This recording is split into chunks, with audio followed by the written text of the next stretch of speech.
Salutations and welcome to Space Time Continues. My name is Mary Louise Davey. Let's get ready to go to space. My topic tonight is, well, several, but they all figure into one big picture. All are based around the exploration of Mars and the galaxy and the universe for that matter. So, while I'm starting with sex in space, consider it part of mankind's journey into space, whether it's this galaxy or beyond. Sex in space hasn't really been investigated by NASA, although they have looked into it. They've had everything from amoebas to rats, and they've studied them in space having sex. So, they know a little bit. Reproduction in orbit has been looked at.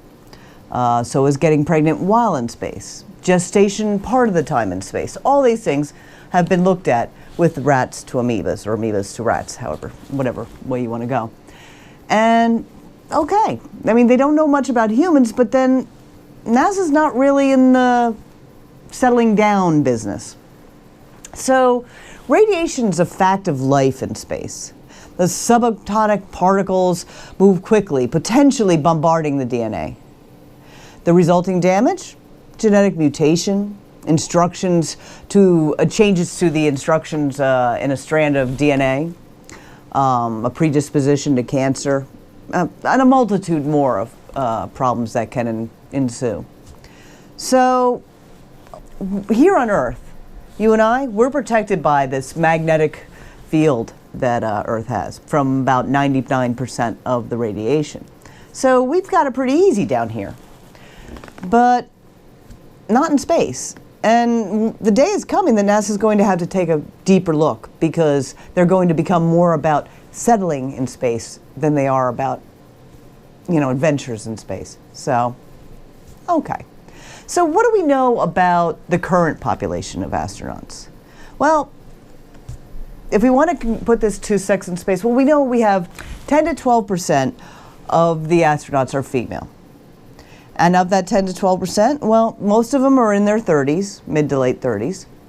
And most of them take hormonal birth control while they go up in space. So we don't really have any evidence to look at as to what the final outcome of this radiation is, because they've eradicated that problem. However, with the other percentage, the percentage of males in space, what do we know about them? Well, they tend to have more female children than male children. We can't trace back and prove that that's why, but they do.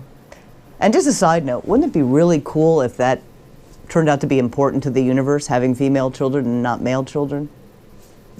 Just hypothesizing. But anyway, NASA always had this unwritten rule: you can't get married. And Mark Lee and Jan Davis, two astronauts, they kind of got married. And they kind of kept it a secret from NASA until they were on the launch pad for their mission on the Endeavour mission, Space Shuttle Endeavour in 1992. Then they said, oh, yeah, by the way, NASA, we got married. So NASA had an opportunity, theoretically, to study a married couple having sex in space, but all we know is they've studied amoebas to rats. And, FYI, after the unwritten rule was broken and Jan and Mark got married, guess what?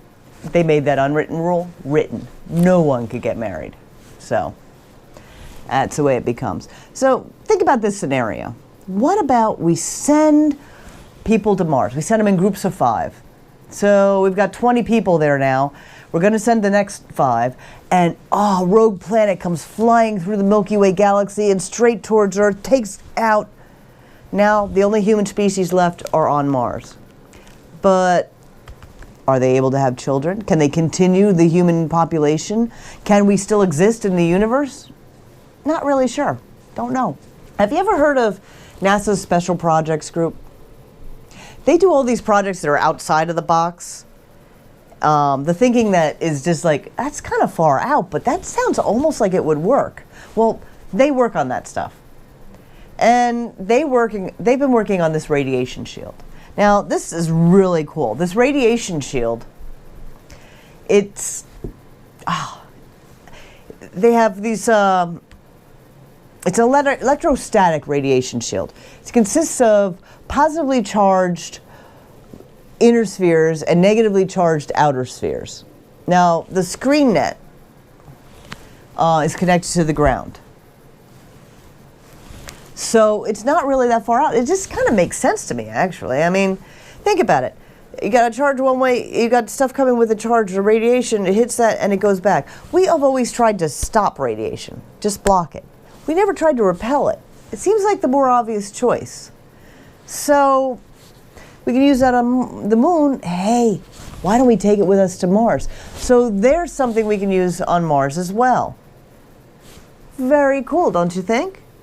And very cool for NASA for realizing that not only do we have to back the ideas that make sense, the blocking, but we also need to back up these other ideas and let's explore them further and give money to the Special Projects Division. Give money to these areas where, hey, you know, because it sometimes works out.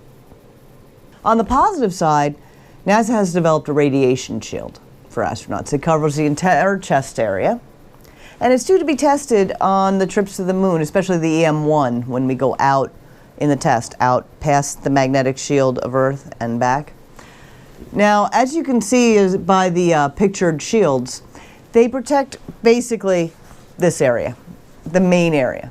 Now, that could certainly be updated to, say, include the groin area. But the AstroRad radiation shield, which has been devised by a Tel Aviv company, STEMRAD, has already been produced in markets about towards the Fukushima, Chernobyl, the first responders that go into these areas, and then the radiation's horrible, and as you can imagine, there are horrible health consequences that are lifelong. Well, they have made these belts that protect them from this radiation so that the first responders can first respond. Now, the suit, supposedly this area is enough to, it protects you from your stem cells and the main vital organs. So supposedly that's all the area you need protected. At least that's what Oren Milstein, the CEO of STEMRAD, says. The vest is made up of layers, like a contoured map, and it will be tailor-made to each astronaut. It's a non-metallic protective material, and they position the shield just so. So it allows you to move still, but it covers what needs to be covered and protects what needs to be protected. This product's going to enable deep space, human deep space exploration.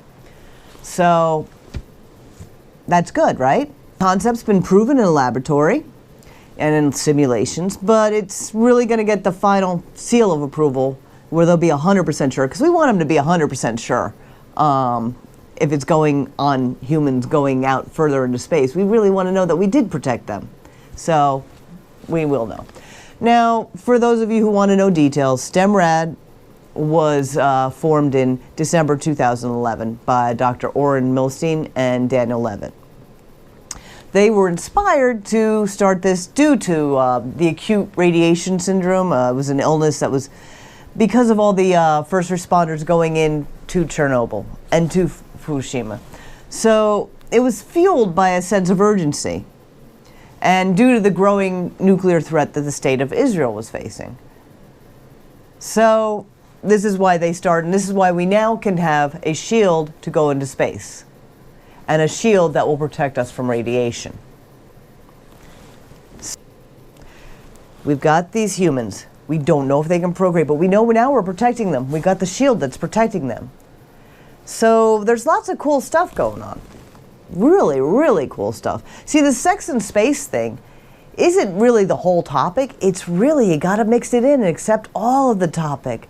Because guess what? Radiation on Mars, there's other ways of taking that away, making that not a problem, making that an enjoyable thing. Such as habitation below ground in the lava tubes. Or habitation above ground in habitats that were made out of Mars, the Martian soil, and about, I forget how many feet thick on Mars. I know on the moon how many feet thick. But make it that thick so it protects from radiation and everything can happen. But also, guess what? We're talking about something else on Mars too. We're talking about using a shield on Mars up in the upper atmosphere, actually in L1 of Mars, to protect it, to heat the CO2 in the oceans that are now frozen, and release that and start greenhouse gases and start making this a big, beautiful place again. And that would seem to protect us also, because then we'd have our own magnetic shield develop. Pretty cool. There are lots of cool things, as you can see, going on with NASA, going on with going to Mars. So, Lockheed Martin, which is the prime contractor on the Orion, you know the Orion, right? You do know the Orion. Well, that's NASA's next generation spacecraft. You have to know the Orion. Anyway, it was designed to handle below Earth, but it's also designed specifically for space exploration and designed specifically to deal with these radiation situations. So, they have taken care of finding an area in one spot where the astronauts can go to avoid special solar storms, etc., on their trip to Mars. But also, they say that this shield that STEMRAD has given them, this shield on individual astronauts, is enough that if they're out in the rest of the ship and not in their special spot to hide from radiation, they're going to be just as protected. Pretty cool. So, the AstroRad product is going to be ready to protect astronauts in deep space now. Well, pretty much now. They haven't tested it yet. They're going to test it on the EM1, so when we actually do go to Mars, it'll be ready for then. They're just making sure. They're checking all the boxes. They're saying, okay, we did it on a human, we did it in simulation, we did it in test things, but now we did it in the real world, and it's going to work all the time. So now we can send them to Mars and check it. So now there's a couple things you need to know. April 22nd, Earth Day, where are you going to be? Because there's some real important stuff going on. And you get a cool t-shirt.